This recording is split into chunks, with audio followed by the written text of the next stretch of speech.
Welcome back, everybody, to the Next Level podcast. I am your host, Dr. Leslie, and we have got a great guest. Hopefully, he was razzing me up before that he was going to be hard on me, so I'm ready. I'm packing heat, right? Oh, absolutely. You ready to go? Let's do it. I'm ready to go. Awesome. So without further ado, Gerry McCambridge. Mm-hmm.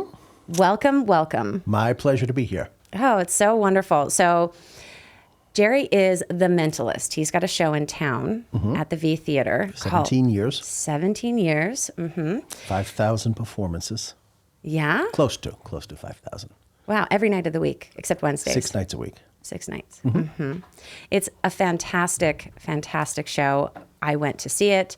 I was blown away. I didn't even know what to say to you after. We sat down, we chatted for like a couple of hours after. It was like 2 hours. That's when we should have the microphones running. We should have, really. It was brilliant.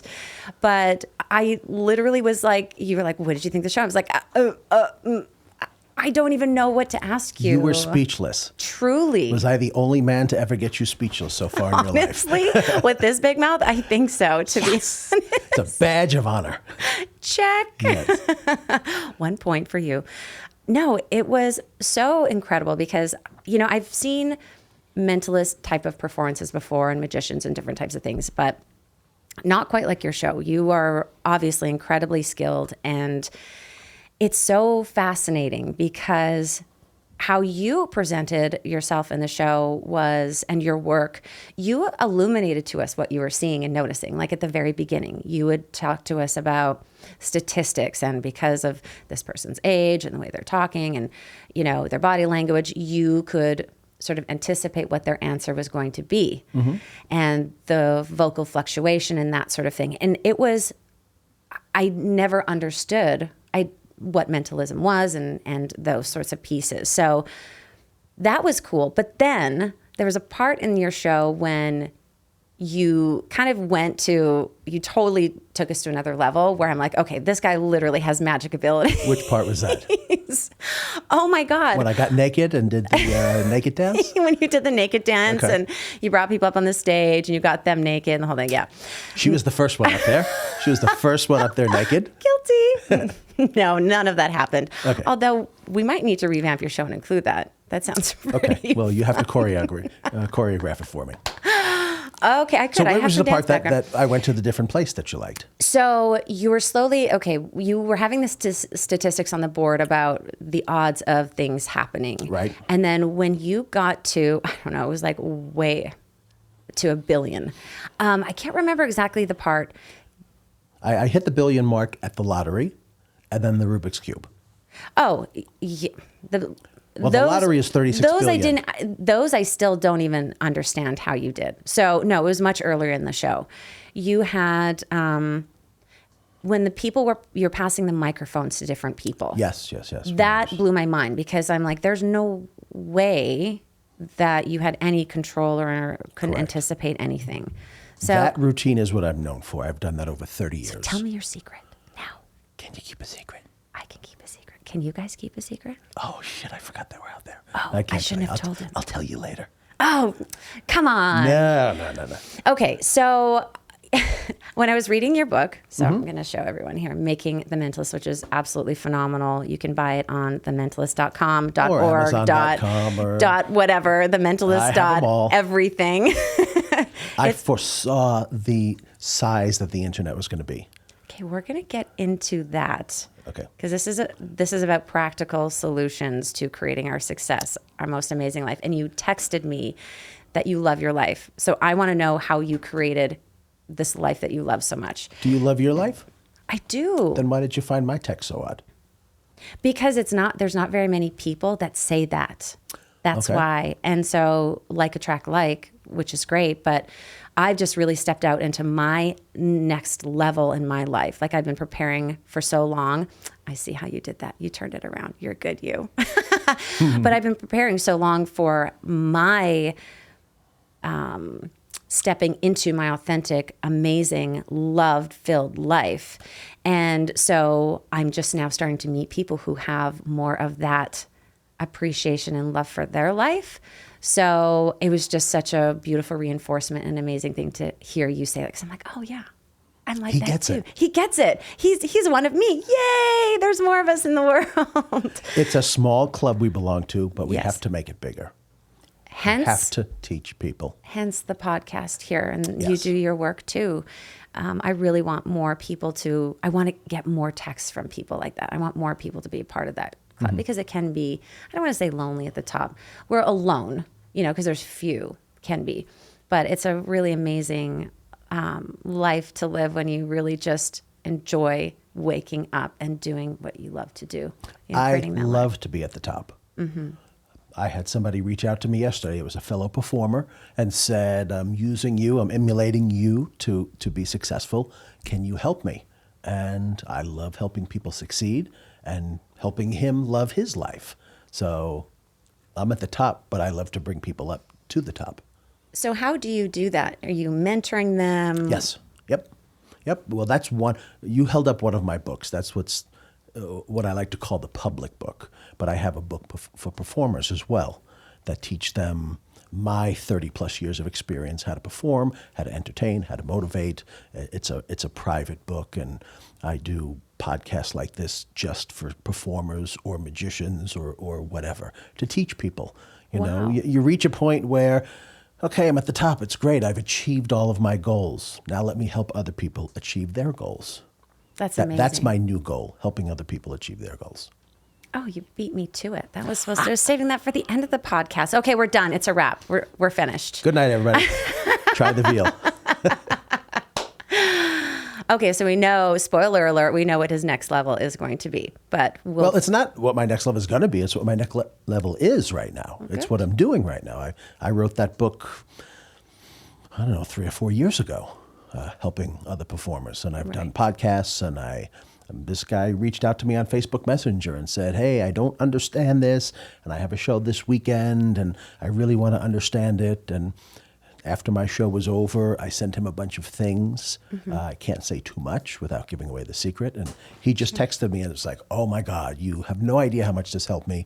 You've given me the confidence to go out there and do it this weekend. I would rather create good performers than be the good performer and make everybody else a shitty performer, Right. And that says a lot about your character. I mean, you really do care. You really want people to be better. I mean, it's interesting. If this is a shitty podcast, people will not say, I'm not going to listen to any more podcasts. Dr. Leslie's crap. They'll listen to others. But with performers, it's kind of different. If you come to Vegas and you go see a shitty mentalist, and then you come back in 6 months and you go, oh, what should we go see? And you're looking at one of those books and you go, oh, mentalist. Oh, no, I saw that last time I was here. It wasn't fun. So it's in my best interest to help other people become better mentalists because it helps my craft out as well. yeah, absolutely. That's great. So going back to this mentalism, in your words, why don't you share what it is? Oh my God. In how long a is the sentence, podcast? in one sentence. How many commas do I get? He stole my line. Yes. He stole my line. Yes. That's what I used describing my podcast. How many you can buy 2 commas. Okay. And a few semicolons. I consider myself one thing, and that's an entertainer. Mentalism is the form that I use to entertain with a subtext of comedy. I like to be funny. When I was growing up and I was a kid 100 years ago, there was only one mentalist out there. It was the amazing Kreskin. Do you remember him? Yes. The name's familiar. Yes. And I went to see his show, and it was not entertaining. It was 5 minutes of a build-up for a 30-second entertainment part. And it was long, and he was talking about himself, and he was long-winded, and telling everybody how many times he was on the Johnny Carson show. Who gives a shit? Get on to what I'm here for. So I went and studied comedy for years and said, I want those 4 minutes of the setup that maybe I have to do to be fun and entertaining. So I want it to be ha, ha, ha, ha, ha, ha, and then I kick you in the teeth, and you go, what the? And that's what you Ha, did ha, ha, ha, what in your the? show. Yeah. Right. You So can say the F word on the show. I can? You can. Fucking A. Okay. Yeah. Yes. There we go. First one is knocked out. We got it. So I consider myself an entertainer, and I use mentalism as a form of entertainment. Now, mentalism, since that was your question, is a form of magic. It's messing with people's minds.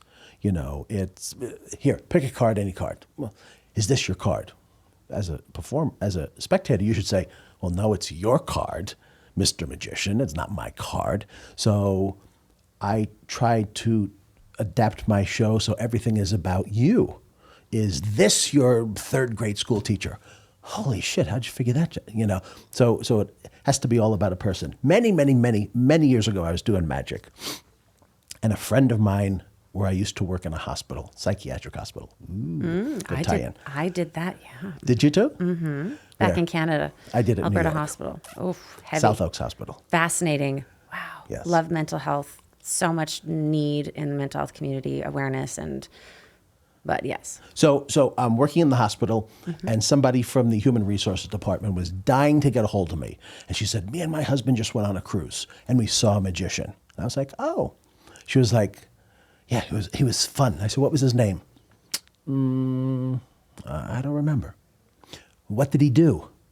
Yeah, the same stuff all you guys do. What did he look like? It was a tuxedo. So in other words, she was excited to tell me, but didn't remember shit. And I said, what do you remember about the show?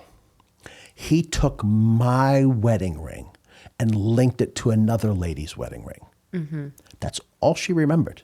He could have made a helicopter appear. He could have made, the Statue of Liberty disappear, because it was about her. So you're saying humans, we are incredibly selfish and self-involved. I didn't say that. You did. But it made me realize that there's nothing more important to people than themselves.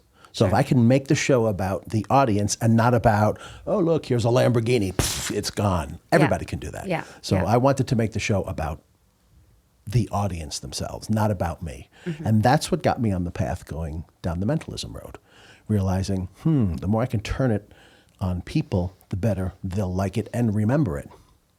That's great. And so you discovered that just through your own experience and seeing what you didn't like in the other performers. Right. Well, that happened. And at the same time, I performed I was in the union at the time, and I performed at their holiday party. Actually, I think I talk about it in the book. And a guy that I worked with every day, 8 hours a day for 10 years, is in the audience watching me, and he's with his kids. And I did a few magic tricks, and then I did one mentalism trick. I was trying it out to see how I liked it. And the guy came up to me and I said, how'd you like the show, Jack? He was like, the show was good, but I never knew you can read minds. And that's all that he remembered. And that was about somebody else. So I was like, reading minds, turning it on other people. I see a pattern forming here. And slowly went in that direction. Yeah, you just put the puzzle pieces together. Yeah. Like. I learned what people wanted to see, what people found interesting. I listened to my audience and then readapted my show based on that. Okay. So you had alluded to this, actually you said it pretty straightforward in your book, that mentalism is not like, there's no psychic ability or anything supernatural. Correct. Although, to me, psychics are people that talk to the dead. Okay. I have enough trouble talking to the living. I have not promoted myself to the dead yet. So do you believe in psychics? I believe that psychics could exist. I have never come across one yet. I've never come across anybody that convinced me that they are psychic, or they're talking to a dead person or somebody in the past, or nobody has ever convinced me that they are that. But I'm open to anything. Are you psychic? See, I'm open to it, or I wouldn't have said that. It's so funny. Well, no, I'm just curious because, it seems so much like you have psychic abilities and you can truly read minds. And well, do you consider a mind reader and a psychic the same thing? What do you consider to be a psychic? yeah, that's a good question. I was actually going to ask you that. As we kind of dive more into it, like discerning the difference, because, with a mind reader, we believe, research supposedly suggests that telepathy exists. We've been able to measure that people can communicate in a way that transfers information and inspires, an idea in one person and another, without any other form of communication, just through the mind. So that would be more of, to me, what mind reading is more of like a telepathic type of communication. Psychic, would be talking to a dead person or being able to tell you, well, even things about your past that maybe no one could ever know. But you, in your show, you like did that. But I don't consider that to be psychic. To me, psychic is someone who talks to the dead. That's how I classify. So how did you know the things you knew about some people? It wasn't just, see. You're asking for secrets. I'm asking for, we want to know the secrets. Can't You're not tell going you. to tell, oh. Okay. What kind of mentalist do you think I am? All right, fine. We can move on. But everybody has different classifications. So Yes. what is a mind reader? To me, some people think, oh, you can look inside of my head and see what I'm seeing. To me, a mind reader is somebody who can figure out what you're thinking without directly asking. So in your work, do you ever sit there with patients and kind of know what they're going to think or what questions are coming next before they even ask them? Of course. So are you a mind reader, or are you just intuitive because you've done it so many times that, okay, I know where this is going to go?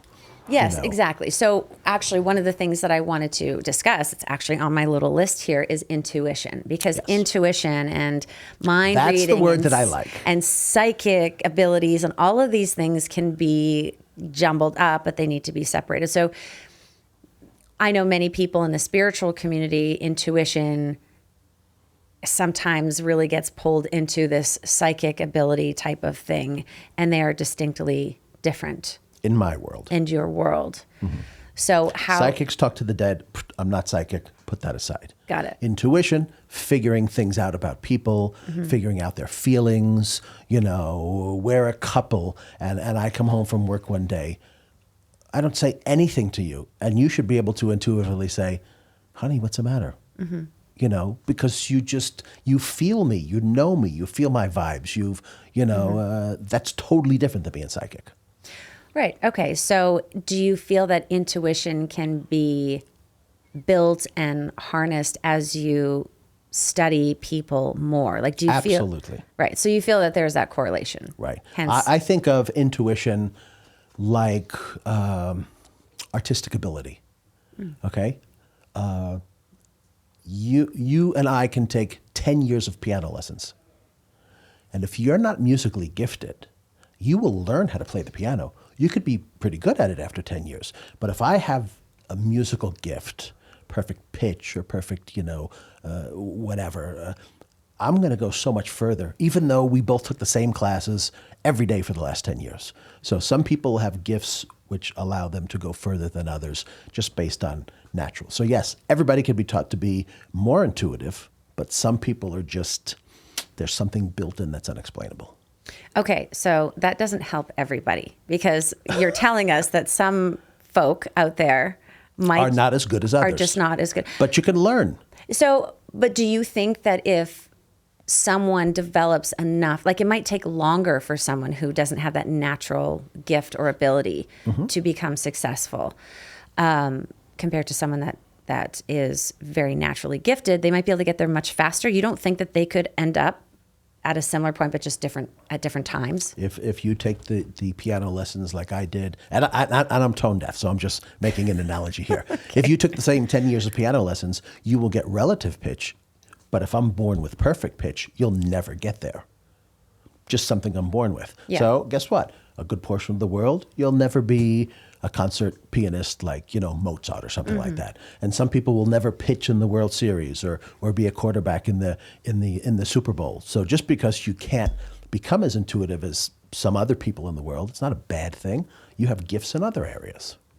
Right. And I think that's actually a really great point. So if people are out there and you've realized that you don't have a gift of something and you haven't found your gift yet. You just haven't found it, don't give up. Don't give up. And so there's a couple different things someone can do if they don't have a natural gift. They can still achieve, I'm sure, great success in other something. Areas. Right. Or even modestly in an area they might not be naturally gifted in.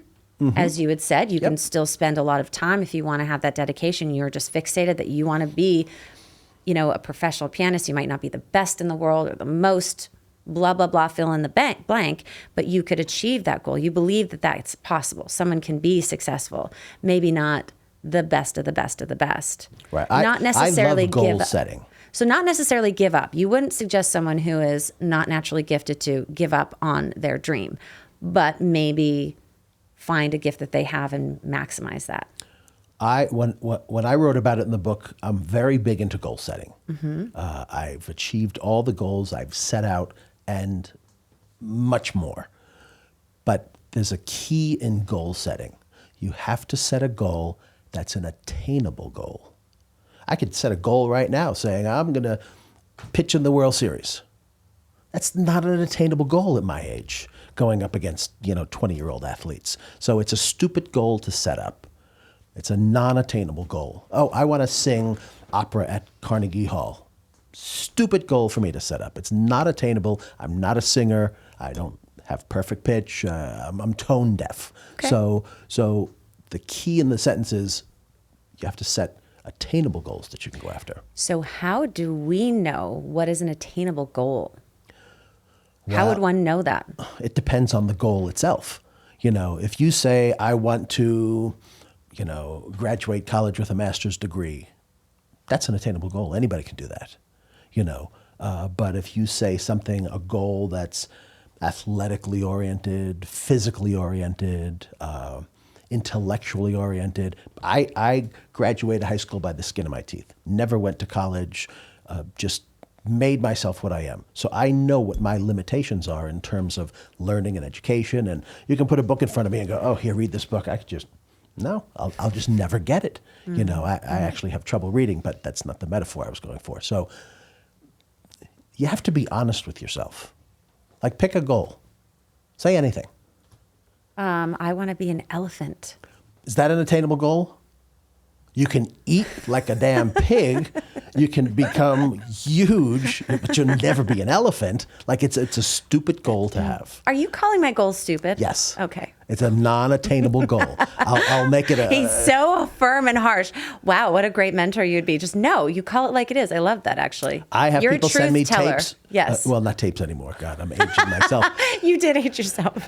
I have people send me YouTube links and say, I want to do this or I want to do that.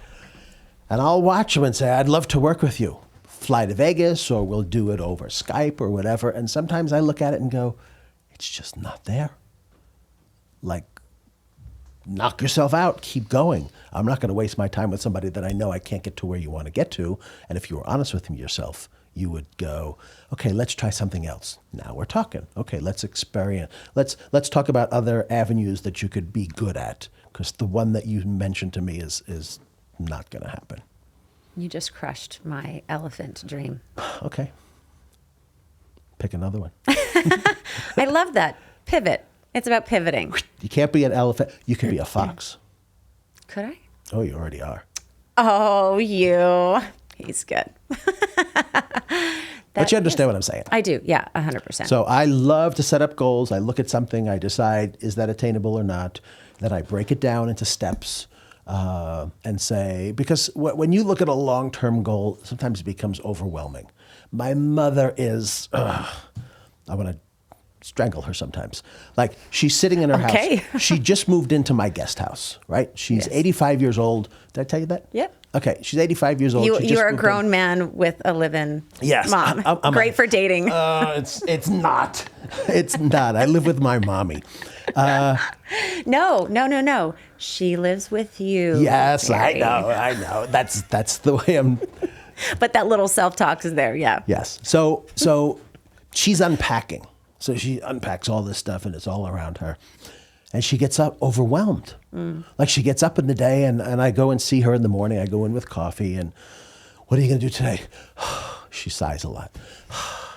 I got to call my doctors. I got to switch my doctors, and I got to do this, and I got to do that, and oh my God, I got to put these and then she does nothing.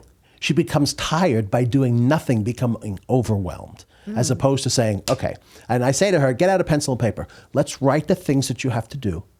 Let's put them in priority order and figure out how you, no. Like, she's just the opposite of me. But there's systematic ways of attaining your goals. Okay, so let's go into that. This is about the practical aspect of creating the success. Right. So we want your secret, not about your mentalism. We know we don't get that, but the secret to your process of success. So you had said you...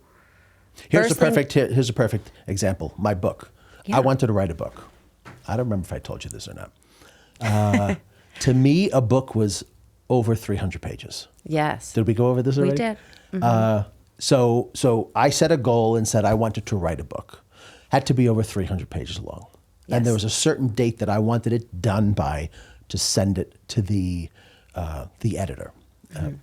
So I sat down and did the math, and I said, okay, from here to here, it's X amount of days. I don't remember what it was. I think I talked about it. 94 days, whatever it is.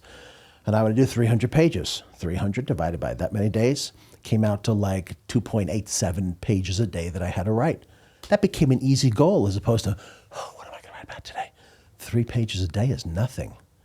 Nothing. And as we talked about, I put a headset on, started to tell a story, and as I would tell a story, the computer is keeping up with me, and it's like 5 pages, 6 pages. I'm going, damn. So I broke it down. So it's easy for my brain to understand how much I have to do today to get to where I want to go. Because sometimes the light at the end of that tunnel is so far you can't even see it. But if you break it down and go, well, before you hit the red light, there's a green light. But before you hit the green light, there's a blue light. And you're in the tunnel going, oh, there's the blue light. I can make it to there. Oh, there's the green light. I can make it like, I break things down. And I love to set up rewards for myself. Ooh, really? What kind of rewards did you set up with the book? Well, there's 2 of them in here. Let's see if I could. You don't need to hold that up anymore. So I wanted to have the book written by a certain time. And I forgot what the other goal was, but these are my 2 rewards in the picture, which I attained them both. Oh my God. I don't know if you guys can see that. One was You a may or may Corvette, not one be was a able to. Porsche. Corvette and a Porsche. So I always wanted a Corvette because when I was a kid, I used to watch a TV show with Bill Bixby called The Magician, and he drove a Corvette. I said, I want to be a successful Vegas entertainer and drive a Corvette. What color is it? It looks like a light one. Is it red? Which, the Corvette The or Corvette. the Porsche? The Porsche looks dark. It looks like it's The Porsche was a beige. The Corvette was a red. Oh. It was beige? It looks like it's a dark one. Yeah. Not a beige. I'm sorry. Burgundy. Burgundy. Yes. Okay. Yeah, those are beautiful. So you were highly motivated then by your reward. Right. Like a Pavlov dog. Right. Yes. You calling me a dog? You elephant? Yeah. Dog But- is a good thing, though. See, the reason I wanted to write the book is, as you mentioned at the very beginning, there was some sexual molestation going on in my life. And I was able to recover from it and make lemonade out of lemons, which a lot of people can't. So I wanted to teach. My goal writing the book was if I can prevent one kid from going through what I went through, the book was worth it. But that's a reward that's so far off, I can't see it. So something like the car, or I'm going to go to the Caribbean for a few days scuba diving, or whatever my goal was, is easier to look at and see and shoot for. How did you stay focused on the goal other than the reward? Like, did you create a vision board, or how did you remind Yes. yourself? You did. Yes. Yes, I went to Tony Robbins' Date with Destiny. Oh, my God. I don't even know how long ago. A long time ago. I've actually done it multiple times. And yes, he's taught me how to do the vision boards. I have them in my phone. Yeah, you work with him. You're about to go and work with him in a week or 2 or something like that, Yes. right? In 2 weeks, I will go to Sun Valley, Idaho, and perform for his group. So to me, the best motivational speaker in the world is hiring me to speak. How cool is that? That's so cool. How freaking cool is that? When I was a kid, I loved the rock band Kiss because they were very theatrical, unlike the Allman Brothers in jeans. Right. I loved Kiss. I used to look at them and go, oh my God, I wish I could do that. And I loved Tony Robbins, listening to his motivation. Kiss, they're at my house every week. They're friends of mine. They'll be over tonight. You want to come to the house tonight? They'll be over tonight hanging out with, every Tuesday I do a group of friends. Tony Robbins asked me to speak to his group every year for like the last 12 years. How cool is that? That's amazing. That to me is achieving my dreams and so much more. I said, I wanted to perform for Tony. I wanted to give back. He's performed for me. I want him to see me perform. We're friends. I could pick up the phone and call him right now, you know. So how did that connection be made? So did you really have this in your mind that you've taken his programs and you just decided, I'm just going to perform for him one day? Like, it's funny that you say taken his programs. What? Was that not supposed to? Well, what the did I first time I say? ever performed for Tony, my ass is shaking. So That's a talent. It is. The first time That's I ever another performed, show. Your other talents that maybe you didn't well, bank that's what on. we're doing the Naked Show. Right. The first time I ever performed for Tony, I don't know, 12 years or whatever it was. I show up at the place where I'm going to perform, and he's speaking on stage. And after he's done speaking, he comes backstage to meet me. He was like, I heard so much about you, and I'm so excited to see you perform, and blah, blah, blah, blah, blah, and all of my staff has seen you. And I was like, terrific. So he said, and I have your introduction here. Is this good? And I go, yeah, it's standard. It's bullshit introduction. So I said to him, I owe you an apology. So he goes, we've never met before. I go, wait a second. When I was young and I was married the first time, I bought your Personal Power, your 30-day course. Mm-hmm. Now I'm going to date myself here, Doc. It was on cassette tape. Oh. I said, and I wasn't able to afford it. It was $199, I think, and I saw an infomercial about it. So I ordered it, put it on my charge card. I got it. I copied all the tapes. And I'm telling Tony this. And I copied all the books, and I mailed it back to Guthy-Renker and said, I want my money back. And I said, and I loved it. And it helped me form where I wanted to go and how I wanted to get there. And you helped me form my set of goal setting. So he's looking at me like, do you want me to clobber you? Right? And I said, and I did it with some of your other books too. First time you meet First time I'm meeting him. First time I'm meeting him.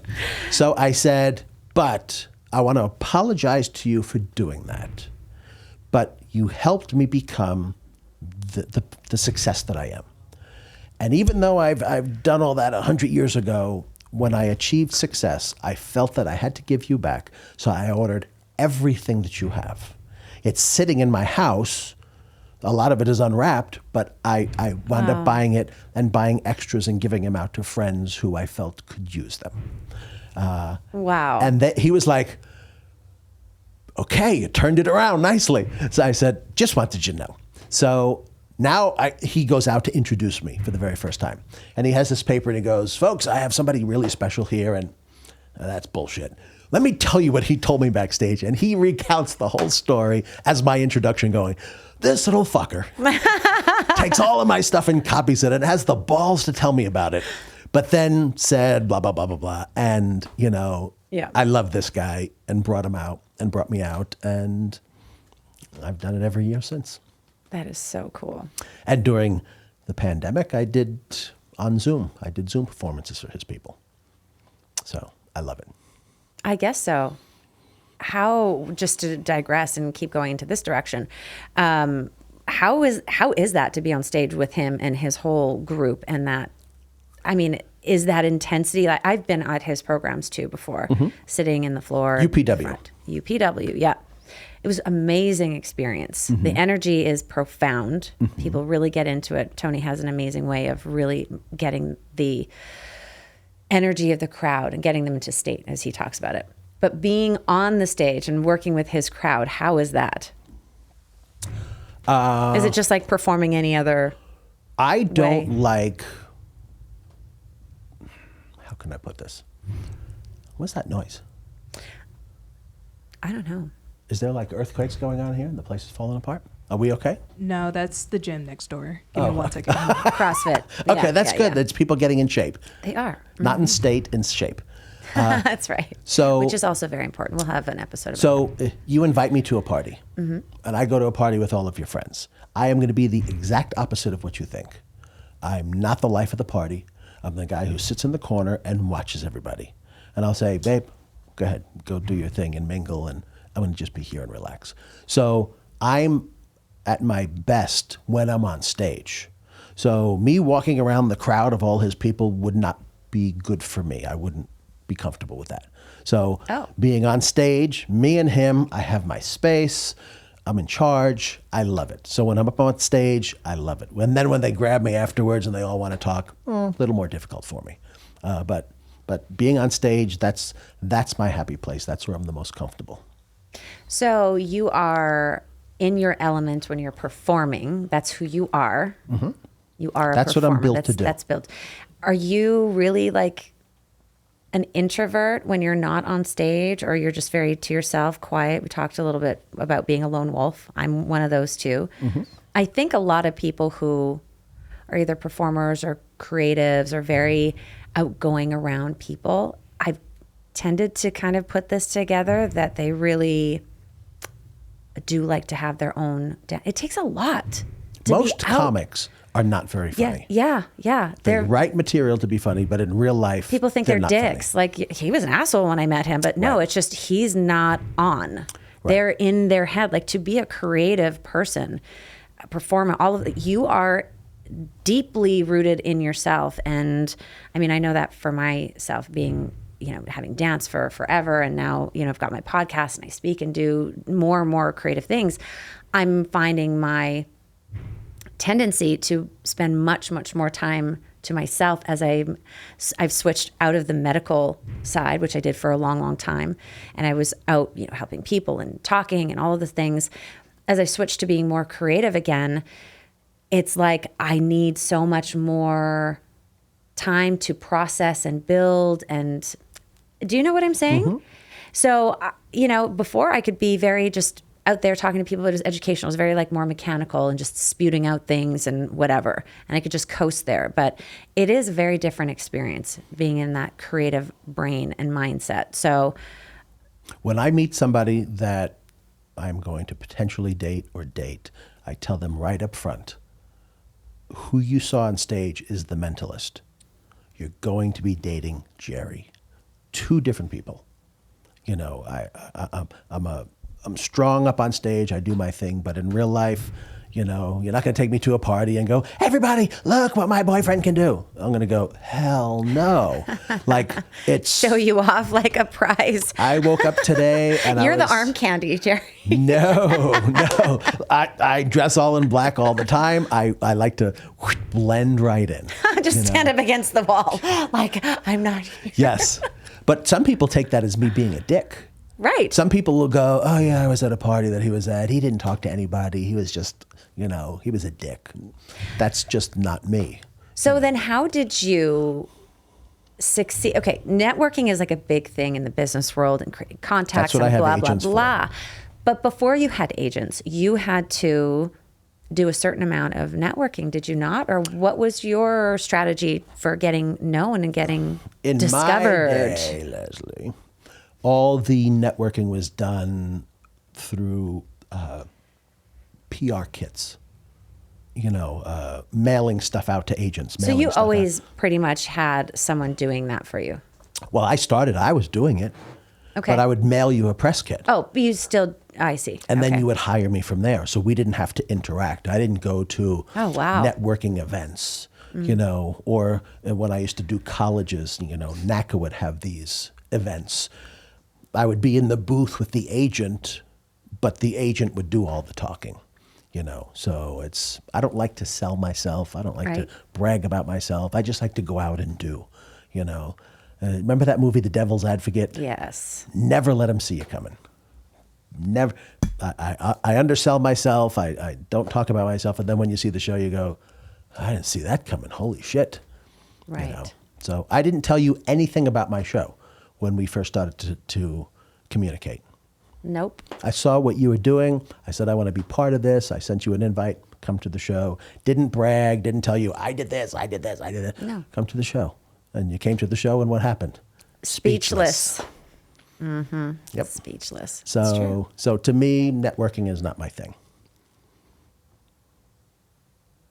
What? See what happened here? What? Again, I'm speechless because it's so pushed to network and the social media. I think I told you how much I hate social media. I have more Sorry, days- I do. I would not do social media if I didn't have to. Over the pandemic, when I had my coaching practice and I just kind of got thrown into it and I had my clients, I did not do it. I don't like to do certain things. Networking is a chore and social media is a chore. Correct. I will do them because it's important for certain content, with the place that I have my medical practice, my partnership with. It's important to get that. And you'll get a ton of business that way. Yes. Things are yes, you different. can. When I was Yeah. young, the big thing was putting an ad in the Yellow Pages. Right. But But as a creative, it's different. Like when you talk to your performers and mentor them, they're probably like you. Most of them, you'd say, where they're they want to outgoing. be like me. You know what I mean in terms of their personality. They're very creative, they're performers, but they're kind of more recluse or they're to themselves. Some are outgoing, some are very Okay. quiet, some are like Okay. me. I have to look at what they are and help Okay. them design their personality around what they are. If you try and be somebody that you're not on stage, it comes off as not authentic. Right. And people smell People that. see through that. Yeah. People look and go, there's a bunch of bullshit. Right. Where I try and be myself on stage, but an exaggerated version of myself. Yeah. Yeah, I would say that. I actually, when you were mentioning that, I was thinking about the shooting the guns that you had on stage, the staple guns. I was working on that all day today. Were you in Yes. practice? That was one that just gave me chills. I didn't know. I did not. Was it me giving you the chills? Whatever. It is the same. You were getting chills for the guns. No, I'm trying to figure out how No, to travel with it. It's tough to travel with. With staple guns, I guess. TSA. They're nail guns. Nail guns. But huge ones, like huge ones. And I have a huge air compressor because I need 120 pounds of air for every shot. Right. So I don't know if you noticed when I put the sides of the table up, did you see that big red Yes, thing? yeah. Traveling with that and the table and the guns and everything is just, after 9/11, it's not an easy thing to do. So I found guns that are battery operated. I don't need the big air tank. So I'm reworking the routine, figured out how to do it, was building it all day today, painted a bunch of things. I love creating. I'm in my shop all the time. Painted a bunch of things knowing, okay, I'm going to come here and see you. The paint's going to dry. I'm going to go home and do more. I'll probably put it, what is today? Today's Tuesday. Tuesday. Mhm. So I have off tomorrow, so I'll rehearse all day. I'll probably put it in my show by this weekend and perform it for a whole week, get the kinks out, and then take it and do it for Tony in 2 weeks. With a new nail gun. It'll look the same. Okay. If you came to the show like you did the other day, or you came to the show in a week, you'd go home and tell your friends, he did this thing with nail guns, and it's not going to look any different to you. Okay. To me, practically, it's I see. different.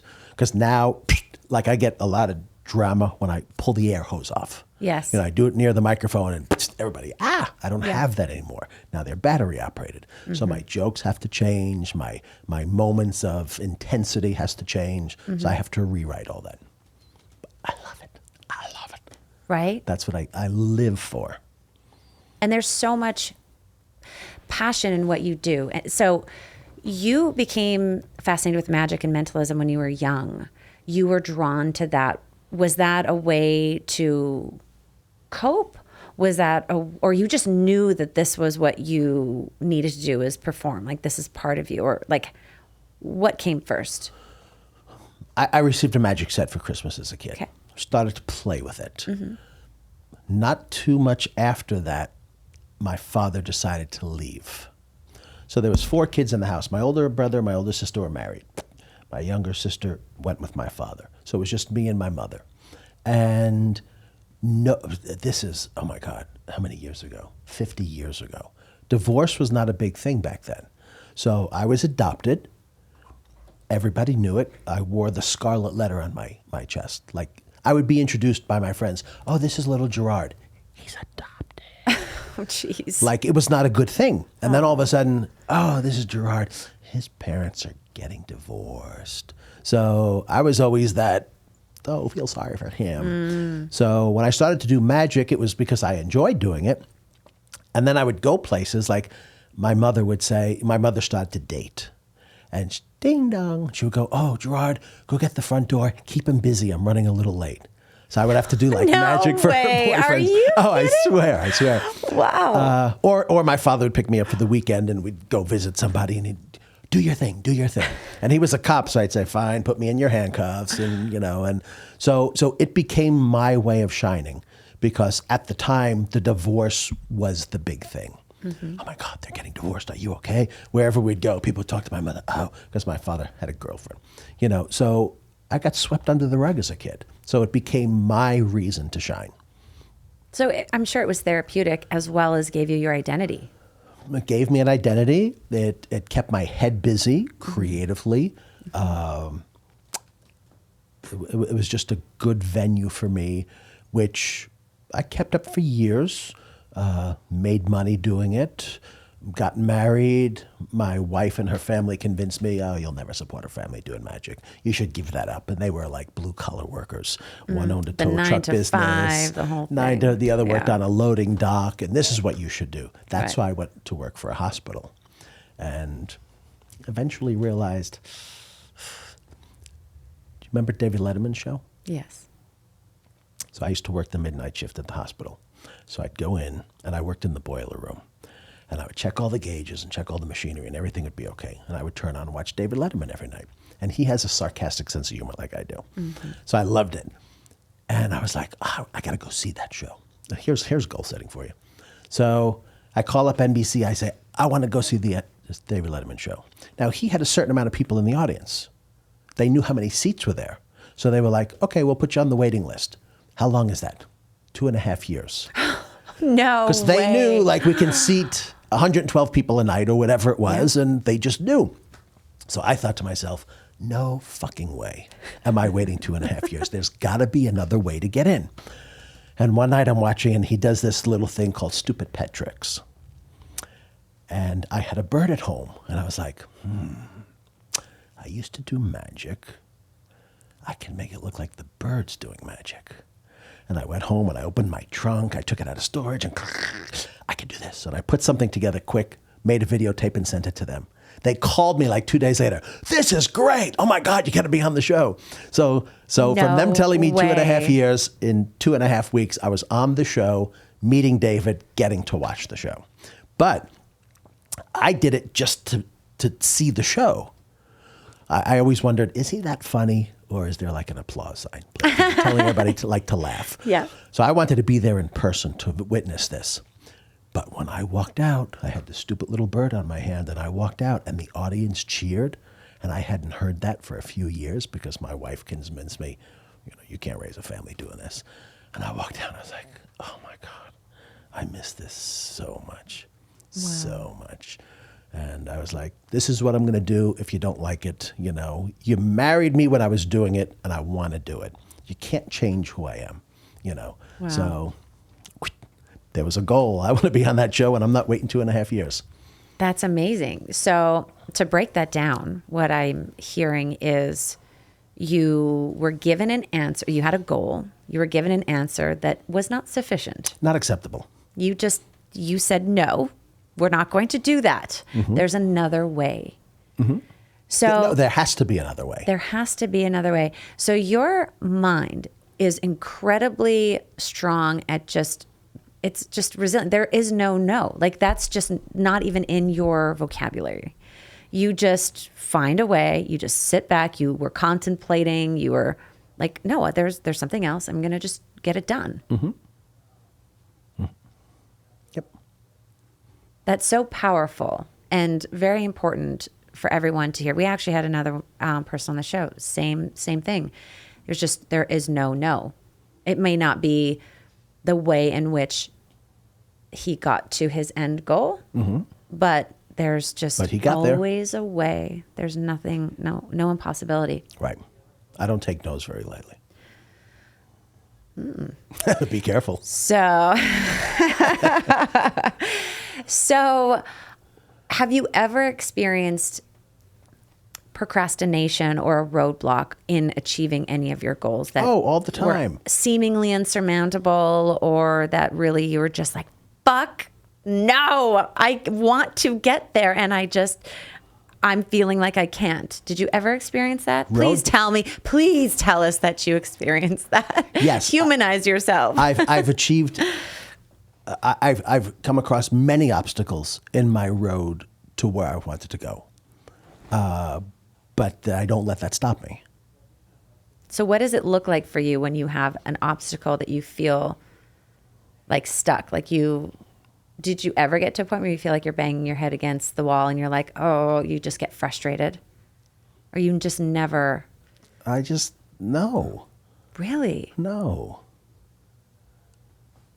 I look at something and I go, oh, this roadblock is in the way. I guess my course of action is not going to work that way. So let me figure out another course of action.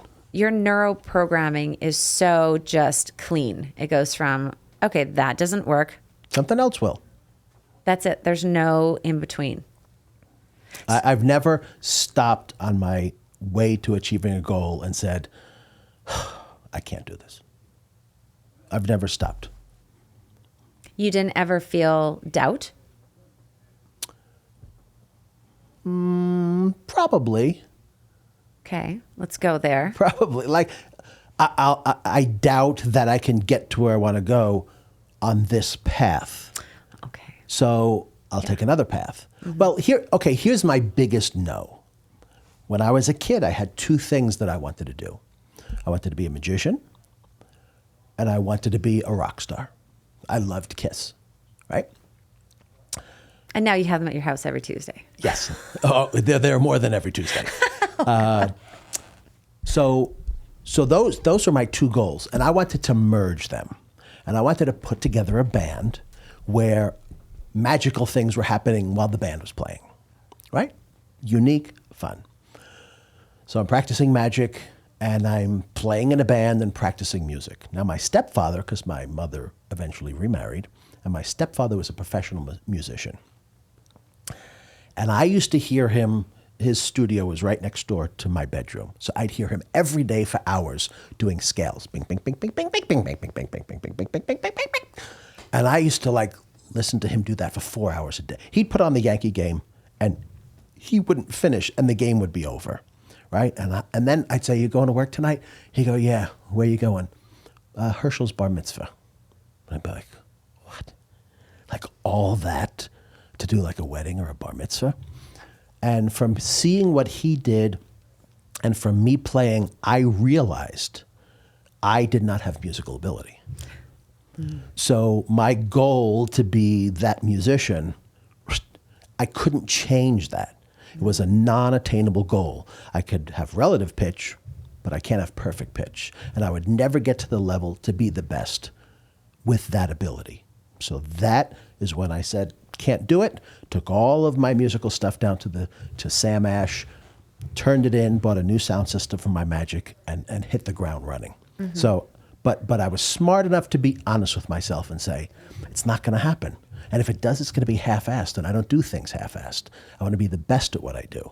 So I hit that, and there was doubt in my head, and I just stopped and put more into the magic. So you really And you know who loves that story? Paul Stanley from Kiss. Oh, yeah? Loves really? it. When I told him that, he was like, oh, my God, that's so great. That's so great. Yeah, I guess so. So you have an enormous amount of ability to reflect. Like you said, you were smart enough to kind of sit back and go, okay, this just doesn't make any sense. Right. That is also a skill, to be able to have logic and be able to... What's the skill? Honesty? Yeah, but a lot of people, I mean, okay, you've seen the show, what is it, America's Got Talent? Mm-hmm. People that think that they are Beyonce, yes. Right? Yeah. And I actually should have held my headphone here. They really, honest to God, think that they are... She bangs. Yes, yes. And And the judges are just like, oh my God, this person just does not get it. Right. Like they Right. don't see that. So are you saying they're skillless because they don't see that they can't? I don't know. What do you think? Well, you're the one who said what I do is a skill. It's a skill or a capacity. Some people, I feel, maybe it's a skill. I think it might be more of a capacity. I don't know if that can be taught truthfully. I mean, I've worked with many people that have the capacity to grow and change. They come to me for a reason. There's that alignment and they want it and they're aware enough to come to me, want my service, and then they can make the change. But some people, I don't think have the capacity to reflect and be honest and just go to that place in their mind like, maybe I'm not. Okay. What's your experience with your performers? Like the tapes that you get from people who they're like, I want to work with you. I want to be such and such. And you're like, holy fuck, like you have no talent. They don't have the skills to reflect, the skills to be honest, or maybe they just don't have the capacity to even learn how to be honest. What are your thoughts on that? I feel sorry for them. Is it a skill, capacity? Do you like what?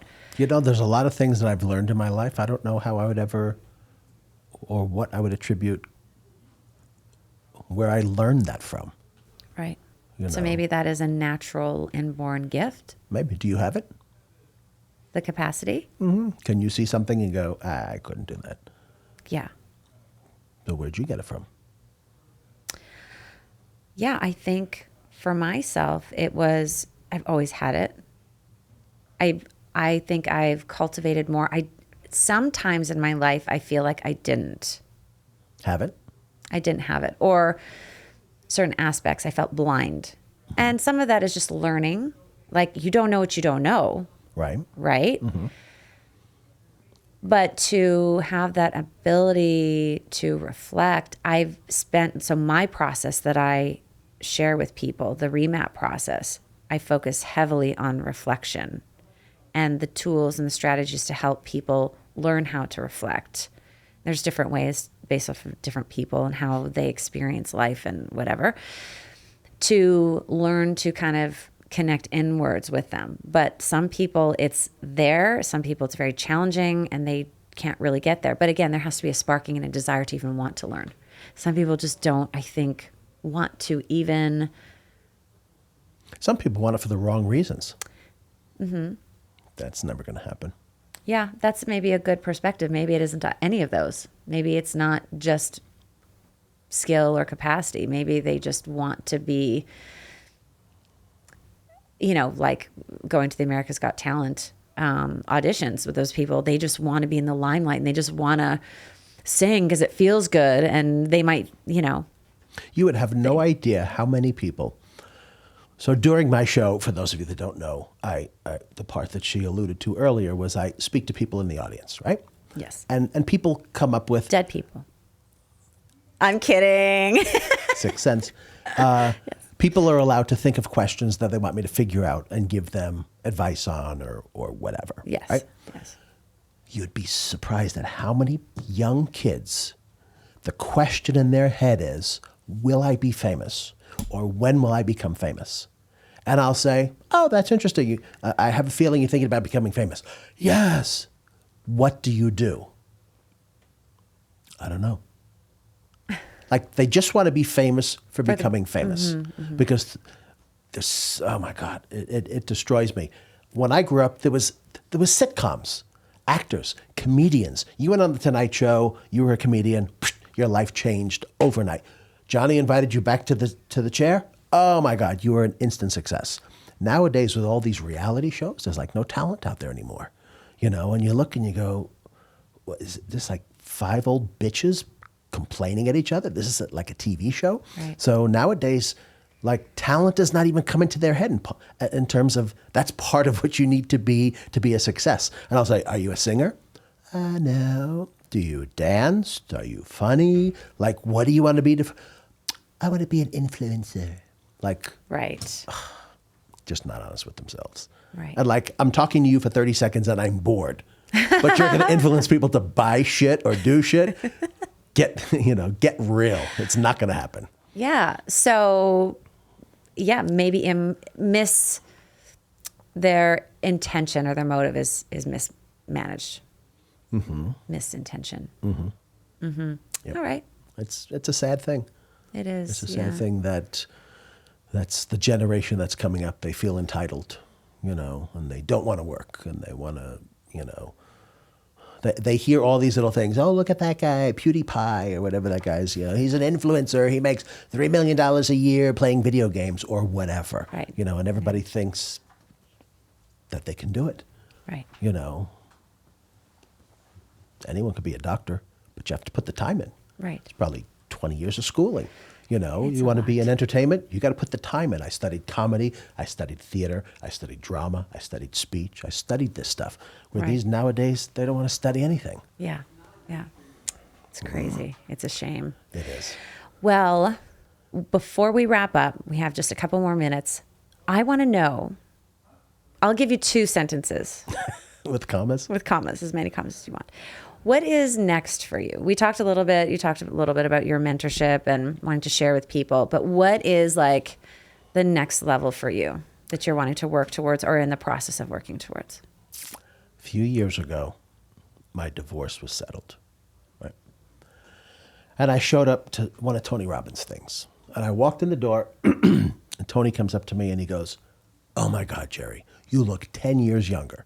The weight of the world is off your shoulders." He goes, "You're divorced, settled." Because it took like 2 years. And I was like, "Yeah." He goes, "Oh, you look great." He goes, "What are your goals now?" Similar to what you just asked. And I said, I always wanted to be a successful performer. I wanted to be a Vegas headliner. I wanted to have my own TV show. Check, check, check, check, check. I think I'm now going to relax and enjoy my success. Because what I would be going towards something, and then as I was getting close to achieving that goal, I'd stick another one in there. So that one would be achieved, but I'd be working on the next one.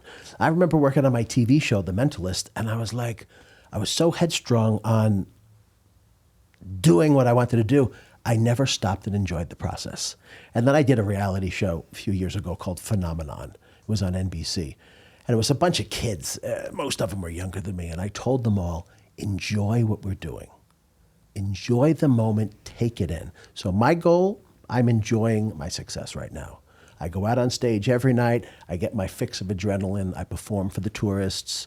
If I want a car, I buy it. If I want to take a lovely lady to dinner, I do it. If I want to take my kids somewhere, I do it. I'm just enjoying life. So is this a goalless stage? Or the goal is to enjoy your life as much? I want to be a great dad. I want to teach the next generation of mentalists. And I want to enjoy what I've achieved because I could be gone tomorrow. Yeah. And, one of my favorite things that I say is, I'm living life one day at a time. I love that. Yep. That is so great. Yep. So that's my goals right now. I They may love that. change, We'll see how long that lasts, right? Right. Well, like we said when we talked, I'm looking for somebody to share my life with now. Mm-hmm. I've established myself. I've gotten over the divorce. I've decompressed. I did the whole thing. Now I want somebody to enjoy life with. I want somebody to come home to and go, "You'll never guess what I did today," or "You'll never guess this person in the audience how I touched their lives," or "Look at this email I got today. Oh my God, I helped somebody not go through what I went through. How was your day, honey?" Yeah. So I'm looking for that. That's my goal, but I'm just enjoying life. That's awesome. What was the other one? You said you had 2. What? Oh, I thought you said I have 2 questions for you. Oh, did I? Before we wrap up. Wow. Nope. I think that was it. Okay. I wanted to just know what, the next level is for you. This is fantastic. Thank you so much for being on the show. My pleasure. I had so much fun with you. So did I. We dropped a couple of swears. That's good. I'm from New York. What the fuck? I know, right? I got the Canadian in me, the Canuck. It happened. Anyways, thank you all so much for listening. Until next time. Adios.